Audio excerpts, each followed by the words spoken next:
What's up, guys? It's Jake the Barber. Welcome back. I just want to say before I start that I apologize for the quality of this video. Me and my partner, Ruben, he does all the shooting, editing. That's my guy right there. He advised that I make this video on my own just to practice the social distancing thing. So we decided to do a vlog on gun safety. So we linked up with this guy, Jeff. His company is Armed Dynamics. Now, before I get into all that, I just want to stress that guns are very dangerous. Being a gun owner, I felt like it's necessary to finally do like a safety course and shooting and everything, just really learn how to properly do everything, because I really don't know. I'm not in military, I'm not in law enforcement, but I do own guns, more so because I like to go shooting sometimes and for at-home protection and what have you. So yeah, we linked up with Jeff. I learned a lot. I gotta say, I really appreciate the way Jeff broke everything down. He really went into depth about so many things with guns, from responsibly owning a firearm to cleaning it, to disassembling it, to assembling it, to everything down to shooting it. And just like the safety measures that he takes and the small tips that make such a huge difference. So that dude has a gift. I thought I had a decent shot, but I actually have a terrible shot. I got a little better with just a couple hours of the course, but it really changed my whole perspective on owning a gun and how much of a responsibility it is. And it's not just like a cool thing to do. You have to be very responsible. Also, I just want to say that a lot of the course wasn't shown, just because of timing on the video. We were there for 4 hours, I'd say, and it's really hard to get everything from 4 hours into, a shorter vlog without losing your interest so we got as many details and cool and funny stuff in the video as possible. So don't think that it was lacking or the course was lacking or anything. It was very informative. We had to cut out a lot, so just want to say that. Also, we have some hoodies remaining on the site. There's some sizes, there's some other random articles up there, stickers. We have a lot of new stuff coming for the spring. I'm really excited about that. Switched up some designs a little bit. Also want to touch on why I wasn't on Instagram for a little bit. Just needed a break. This whole coronavirus thing going on. I don't really need an Instagram. I usually use it for my hair cutting business, but I'm not taking appointments right now due to the pandemic. So I just figured it would be a nice excuse to go ghost on Instagram for a little bit, but I'm back. So stay tuned for updates on Instagram. New merch is coming, so stay tuned. Thanks for watching, guys.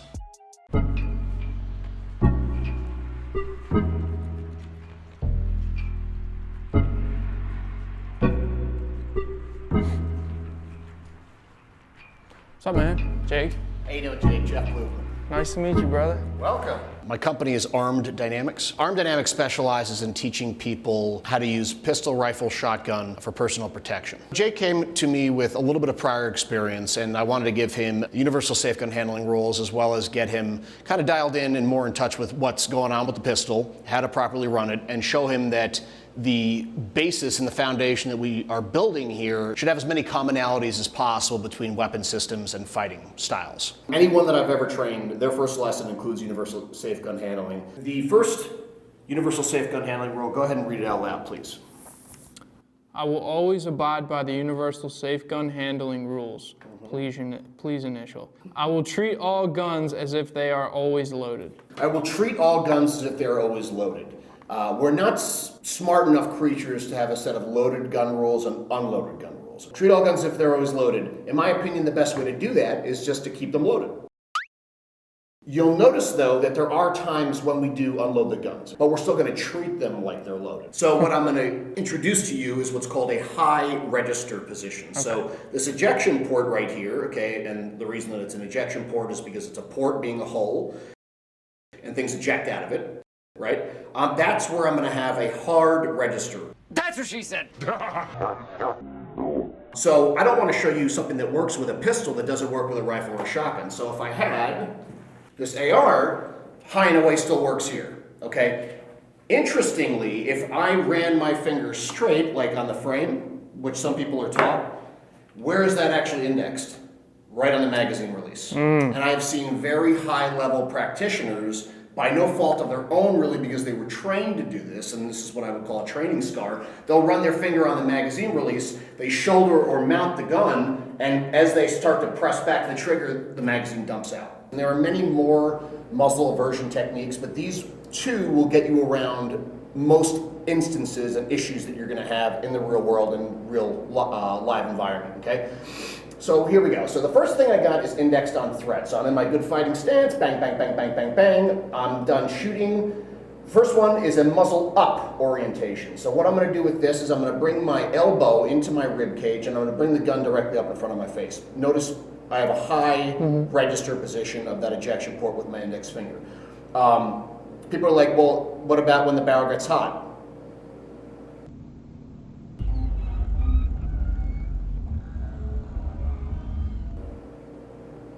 Man the fuck up. Harden the fuck up.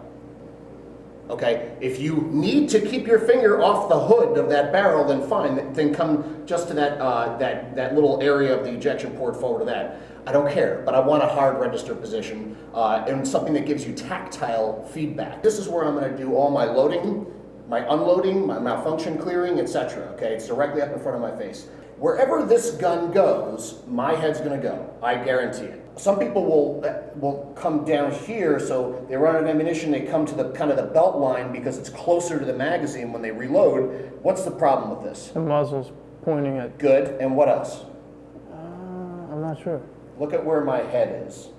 Tilt it down, you can't see what's going on. Exactly. So you got both of them, right? First of all, my muzzle is trained in who the hell knows direction. And two, and from a tactile perspective, or excuse me, a tactical perspective, if something was just trying to kill me, it's probably pretty important that I try to keep awareness of where it is in relation to myself and my loved ones, etc. So just bring the gun up. Now I have the gun up in front of my face. I can deal with whatever issue I'm having. I can also do this on the move. I can very aggressively move off the line to a position to cover, etc. Okay? So this is the muzzle up position that we're going to be doing, right up in front of your face, okay? The second muzzle aversion technique is going to be a muzzle down orientation. If you're wearing a belt-mounted holster, you can go ahead and do holster index, or you can just bring your thumb to the outseam of your pants. This is super important. So I'm building a tactile reference point. My elbow's locked, my wrist is locked, my thumb's on the outseam. So go ahead, number 4. 4, I will always be sure of my target, what is next to my target, what is beyond my target, and what is between myself and the target. Correct. So when we're out in the real world, we need to be aware of what our backdrop is. Considering our backdrop and what's around the target, maybe I could shoot this guy from here, but if I angle off more this way, it's a much safer or responsible shot for me to take. See what I'm saying? And because we live in the real world, what is between ourselves and the threat? You know, the day that the guy decides it's a good day to start shooting the kids underneath the table of the food court in the mall, yeah, maybe we could see that bad guy, right? And we've got our gun out or whatnot. But what do you think is probably going to be going on between ourselves and that bad guy? People running. Yeah, exactly. Chaos, right? So maybe it's a better idea for us to either get out or to find a better position of advantage where the safer backdrop and foreground. Go ahead and pick up the red gun. Good. Index finger high and away like that. These 3 fingers on the front strap of the pistol. Index finger high and away. And now watch this. Flag this thumb. Cool. So watch this. If I have this thumb come down and I try to build a grip, see how I'm preventing friction? Okay? So now watch. All you have to do is flag the thumb upward. Now this gives me a whole bunch of real estate to seat my support hand. And now I'm really good. Okay. So watch this. Thumb along the side of the frame. And then this thumb kind of can rest on top of the other hand. Oh yeah, it fits in a lot better that way. There you go. So this is called a thumbs forward grip. So now I've got as much height on the gun as possible and as much friction on the gun as possible, and that's going to allow me to control the gun. So we'll kind of refine that grip when we do stance and giving you some dry reps and stuff like that. But that's what we're looking for with a good grip. I want you to go to lock your elbows. And I want you to put your hands on the side, on my hand and go like that, and keep me from pulling my hand out. Ready? Okay. So now, unhinge your elbows. And now do it. Right? Lot stronger, right? Much easier, yeah. Right? Because now we're activating larger muscle groups. With this, you're at the limit of your like anatomical ability, physiological ability. It's like all shoulders. Exactly. It's like, and it's not very strong. So what I'm going to do, all that looks like, is I'm going to go to a natural point of extension so that my elbows are unhinged. Now, if they're not super unhinged, because this wouldn't make a whole lot of sense, right? I'm just at this. So when I meet my hands so that my elbows are unhinged, I can squeeze in every direction, okay? So let's do this. I'm gonna hand you a red gun. Go ahead and take the red gun. And I want you to aim it on the bad guy over there. So square your hips to threat, right? So watch this. So break your support hand. So I'm gonna call this support hand and dominant hand, right? Flag this thumb up, and then you're going to seat your palm high up on that gun. Thumb rides along the frame so you don't kind of ride the slide. And there you go. So then extend the gun out so that your elbows are unhinged. And now, good. That looks pretty good. So this is called the thumbs forward grip. And it's kind of like what all modern shooters and stuff do in competition and stuff like that. Seeking formal firearms training, if you own a firearm, and especially if you carry a firearm, is absolutely essential. Having a robust skill set with which you can draw upon in the event that you have to use a lethal force tool to save your life or the life of your loved ones is essential, as is knowing use of lethal force and lethal force laws of your given area. They would be the worst possible things to figure out after the fact. Just as with one going out and purchasing a firearm, they should absolutely be purchasing firearms instruction from a reputable instructor. There you go, perfect. Yeah. Maintain contact on the trigger, that was beautiful. Just like that. Good, perfect. One more time. Okay, awesome. I'll take the gun, my gun. So that was really, really, really good. Really good. What you've essentially done is there's 3 different ways to run the trigger. One I'm not going to bother talking about. But the 2 ways that we see most frequently are trigger reset and resetting the trigger in the recoil. Trigger reset is kind of where it's at for everything else. Okay. Okay? Yeah. Questions on that? No. Let's take this show on the road. All right.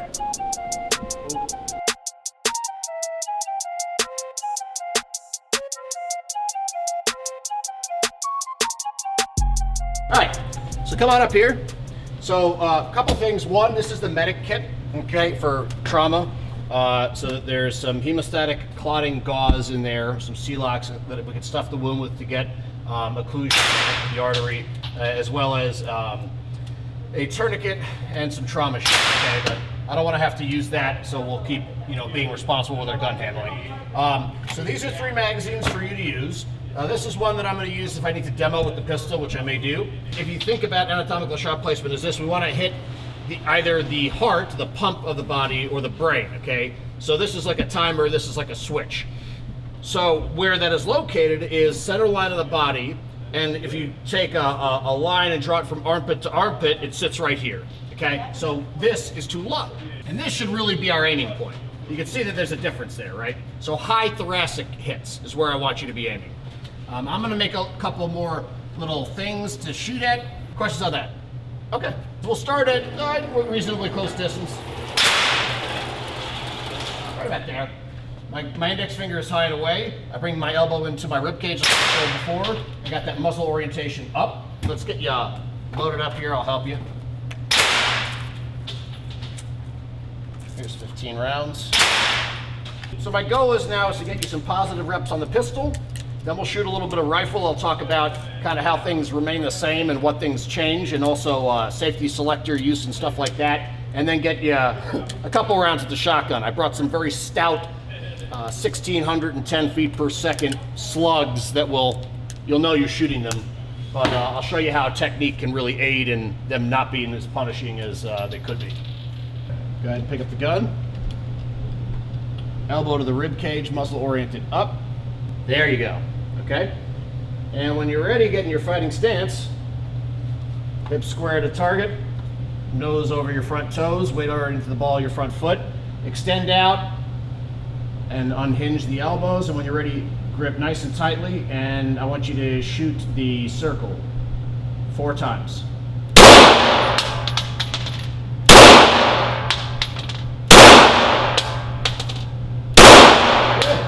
All right.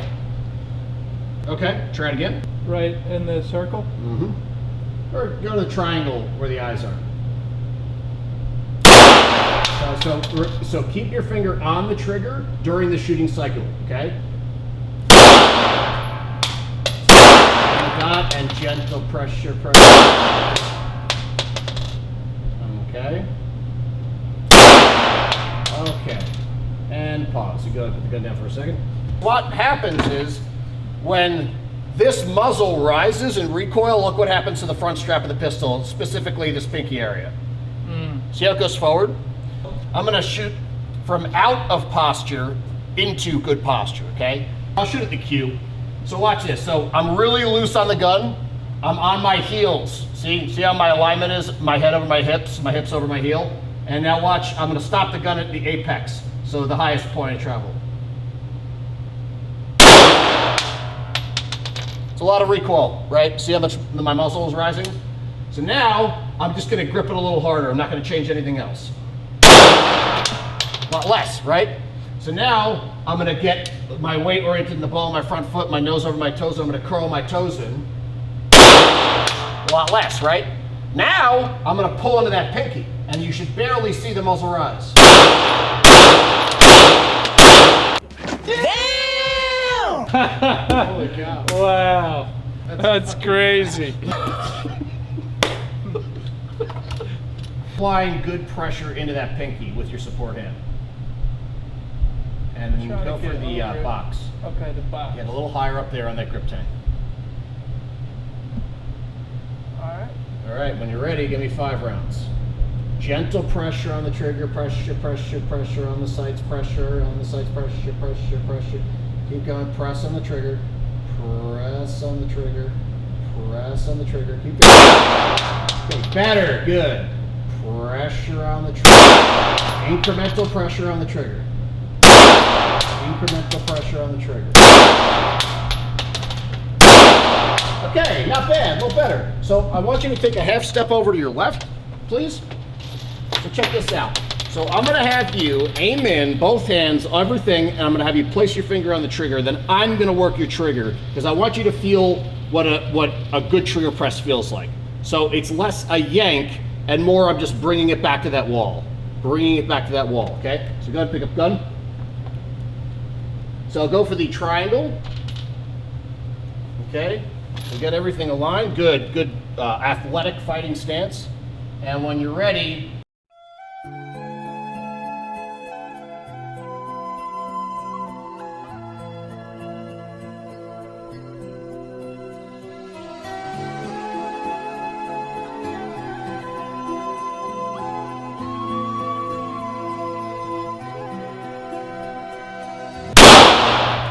aligned?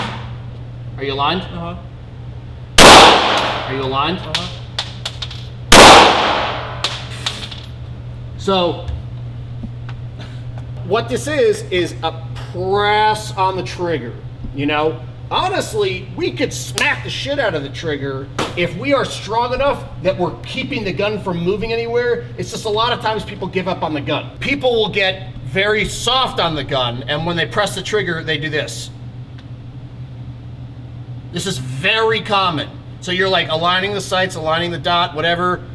I place my finger on the trigger, and it goes left, it goes low. So get hard on the gun. That's why I'm telling you to use these second distal knuckles. Get hard on the gun, place finger on trigger, and then it's that incremental press on the trigger. Bang, bang, bang, bang. Nothing should be moving. Okay? Let's try that. I can already tell that you're on that second distal knuckles, the line of them, right? Get nice and high up on the gun, get in your fighting stance, nice athletic stance. Hips oriented towards threat. Aim in on the plus sign. Now note that if you go too far right with where your positioning is, you're gonna hit the wall. So I want you to start being cognizant and aware of what is behind your target, right? Okay, when you're ready, get hard on that gun and then press the trigger straight to the rear. Good, stay on the dot. Good, stay on the dot. Stay on the dot. Stand the dot. I want you to place that dot directly in the center of that square. And pressure, pressure, pressure on the trigger, pressure, pressure on the... Good. Pressure on the trigger, pressure, pressure on the... Okay. So when the gun runs out of ammo, it looks like you've got big hands. You can either use your dominant thumb to remove the magazine, or your support hand thumb. And I'll show you a trick. So here, let me show you one thing. Let's say I need to keep in the fight. Like I ran out of ammo, but guess what? The fight's not over. So watch what happens, and this is what I'm trying to avoid. Now, yeah, exactly. So what I want to do is keep my full firing grip on the gun, and this is also going to help me with my reload and after the reload, because I'm going to have that consistent grip that I established at the holster, right? So check this out.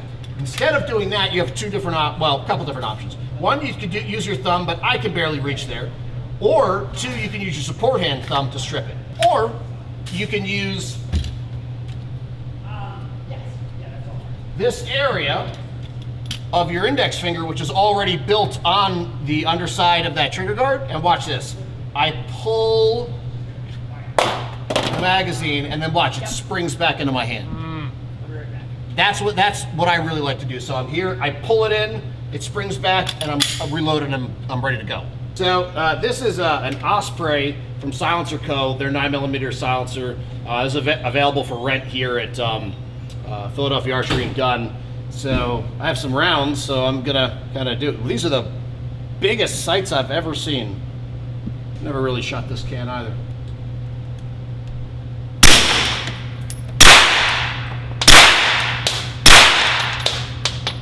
That's pretty cool. Want to shoot it? That is not loud at all. Now, so you're hot. Go for the bottom circle.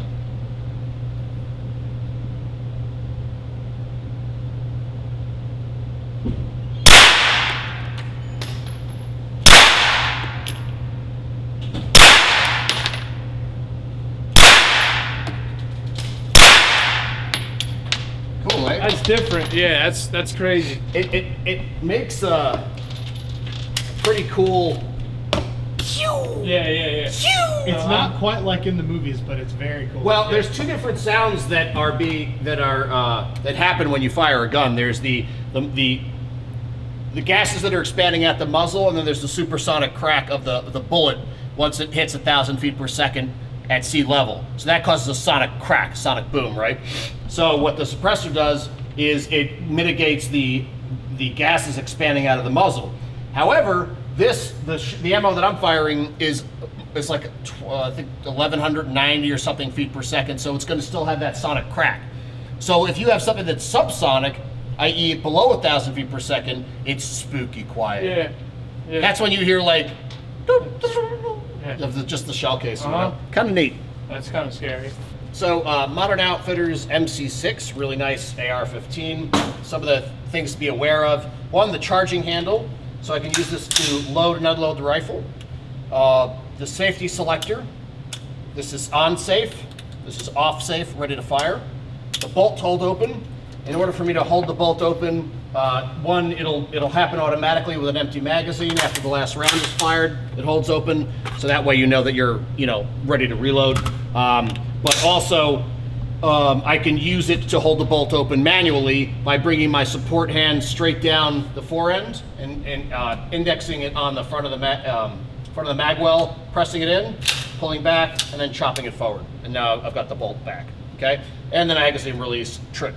Okay, Holosun is the manufacturer of the sight. I've beaten the hell out of them. I'm pretty happy with them, and yeah. So, do you want to see a demo first? Or you want to shoot? Yeah, the demo for the yeah. Okay. So notice how I'm grabbing it. I'm grabbing a beer can grip. I insert it. The way that I'm going to press check my AR, I'm not going to use the forward assist because that's going to do some really bad malfunction. I'm going to just feel the top round. It's on the left-hand side. I insert it. I rack it, I remove it, and I now feel that it moved to the right-hand side, which means that one just got chambered. And then close dust comes. So I'm gonna square up, right? I'm not even gonna get slung because I'm about to hand it to you. And I'll just go for the head. You can go for the high thoracic area.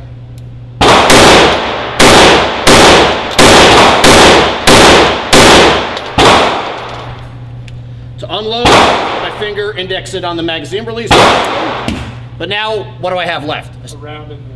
Press the ring hand back, press the bolt hold open, and there we go. Cool. Can we bring that guy in? Sure.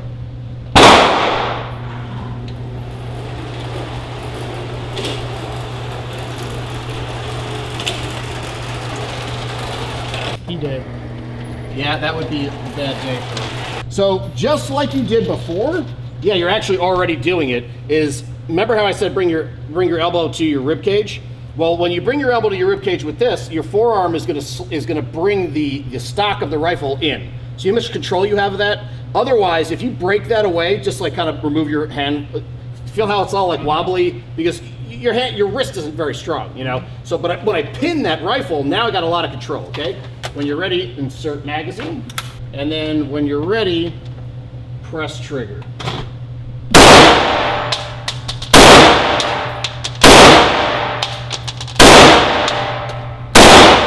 Cease fire. Save the rifle. Good. So put it down for 1 sec. I just want to show you one thing which is very important, especially for close range or shooting around obstacles or cover, which is the mechanical offset of the rifle. You had your dot here, but you were hitting here. Why? Well, because there's a mechanical offset with the rifle. You can see that at this distance, there's a 2.5 inch deviation between where your dot is and the barrel. See that? Does that make sense? Mm-hmm. So at close range, this rifle has a 2.5 inch or one empty shell casing at about 10 yards deviation between where your point of aim is and your point of impact is going to be at short range. When the bullet comes out of the barrel, it's essentially going like this. So this is the barrel.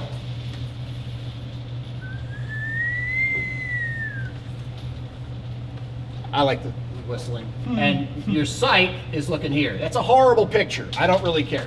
But so at close distance, you're going to have a holdover to compensate for the mechanical offset of those two things. Now, this then gets into, well, where do you zero the rifle at? I'm a fan of a 50-yard zero. So at 50 yards, whoops, that's not there. 50 yards, it'll be point of aim, point of impact, so they'll be right through that hole.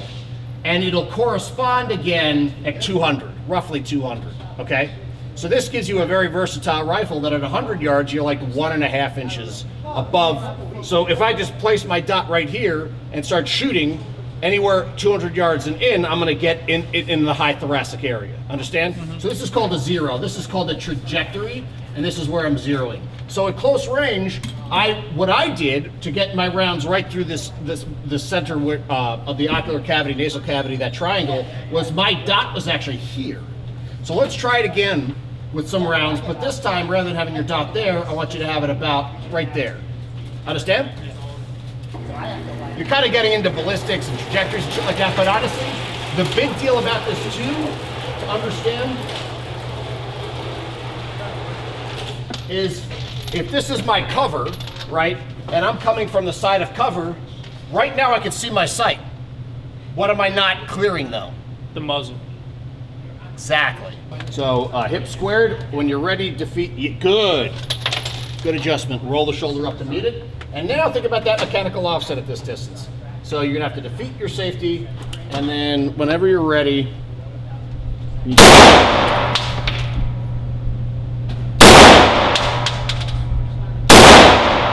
good.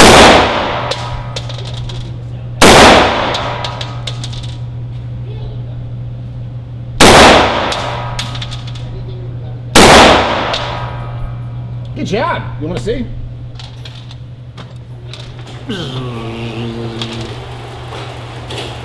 So now you're compensating properly. Really good though. How do you feel about that? Good, I'm happy. Good. Yeah. Good. Thanks Cool. a lot, brother. You got it, man. Is this There's a few left. yeah, you got like 6 rounds left. Want Ruben to send them down, or Yeah, let's get Me? Ruben, Get get some homeboy fucking up there. shots Get in homeboy there, up. bro. Cut the camera for a second, or obviously. When you're ready, place finger on trigger and begin.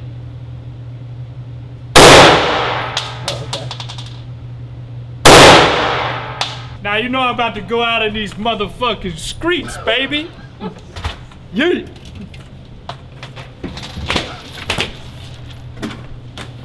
Shotguns!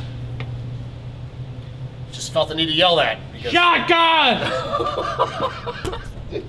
All right, so check it out. So this is a Benelli M1 Super 90, semi-automatic 12-gauge shotgun. This is actually, if you want to gun geek out, maybe some of the people are gun geeks, it's a pre-89 HK import. Not even gonna explain all that bullshit because who cares? But it makes it more cooler. So the controls on this, you have the bolt release, okay, right there. This is the carrier or the shell release. When I load one into the magazine, it allows one to come back into the receiver, the safety, and the trigger. I don't expect you to remember all that, but you know, just a little tutorial anyway. So I'm still gonna do the same thing. I'm gonna get in my fighting stance. This, frankly, a buddy of mine, Jim White, where you at? He's gonna get me a shorter length of pull stock. Length of pull is the distance between the heel of the stock to the trigger. Now when I shoot it, I'm going to press my hand forward towards the muzzle. And almost like if I were gonna visualize snapping this gun in half by pulling this hand back and pressing this hand forward. So I'll do a quick demo with some very, very, very hot rifled slugs. I may as well cover ammunition right now. One of the cool things about the shotgun is that basically the most powerful weapon that you can hold between two hands. Devastating at close range. If we're looking at pistols, we're looking at somewhere around 5 to 7 rounds that are going to cause that threat to stop, a physiological stop, not a psychological stop like, oh, I don't want to fight, physiological. Rifles like 5.56, maybe 3.4. Shotgun, you're looking at one well-placed round of buckshot. People drop, okay? And that's something that I learned from my friend Ashton Ray in his 360 shotgun class. It was a great class, but so one of the things though about it is not only the powerfulness of it, but also the variety of different loads that you can fire through it. So birdshot is really tiny and it spreads out, and you think about birdshot for birds, so you don't want to blow them apart. They're really tiny BBs, right? And it's supposed to have a wide spread because it's an aerial target that's moving, right? Then you've got buckshot, which is for bucks, which varies. You know, there's all different sizes of buckshot and birdshot, etc. I won't bore you with that. But buckshot, if I'm running 9 pellet, it's 9 pellets of double-aught buck, which is a 0.33 inch in diameter ball, and there's 9 of them, and they're traveling at, let's say, 1,345 feet per second. And when they hit, they go devastating. Then you've got slugs, which essentially convert your shotgun into a rifle.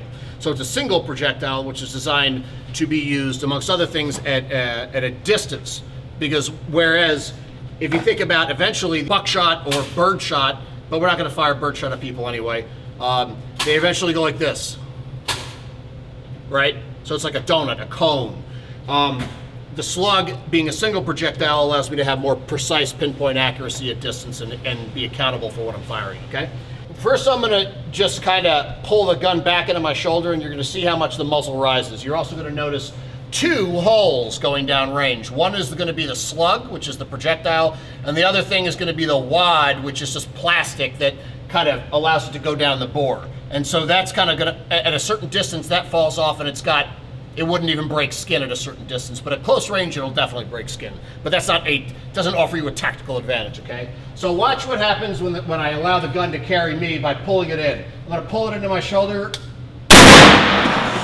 It's massively, it's a thunderous boom. All right, so get up, mount the gun, shoulder the gun, and whenever you're ready, press it.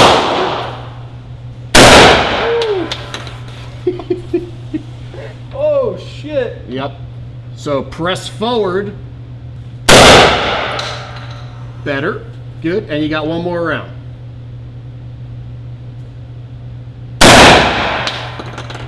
And safe the gun. So what do you think of that? Craziest gun I've ever shot. That shit's bro. So every one of these pellets has attached liability.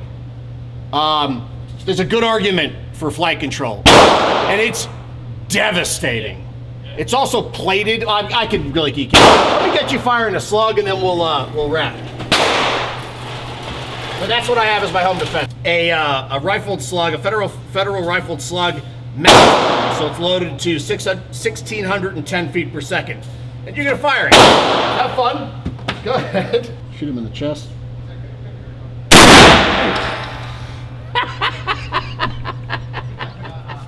Holy shit, bro. Yeah, that's crazy. Holy shit. My arm is done. Dude, that's fucking awesome. I appreciate you, Jeff. Thanks for fucking bringing us out here, dude. Seriously. Jake did great today.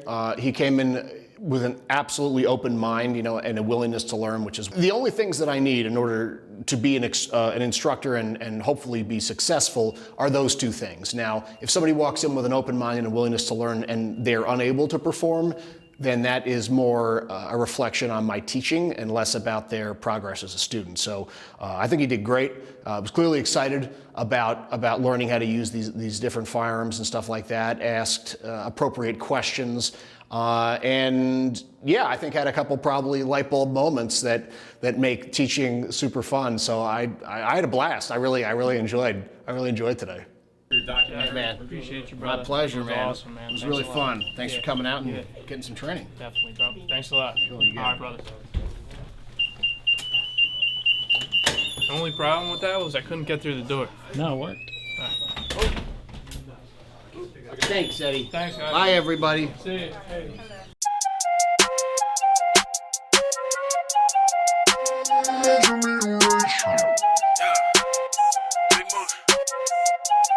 One more. I gotta keep it big, pimpin', magic down one. I made the play like Deion Sanders, boy, it's prime time. I told my daughter run me 40, this the combine. Man, I just keep on getting better, I'm like fine wine. Hey, we been connected, but they had Wi-Fi. Yeah, you get the message, don't talk to my guys. Yeah, I see you stressing, but that is not I. Yeah, I count my blessings, then kiss her by her. Shorty said she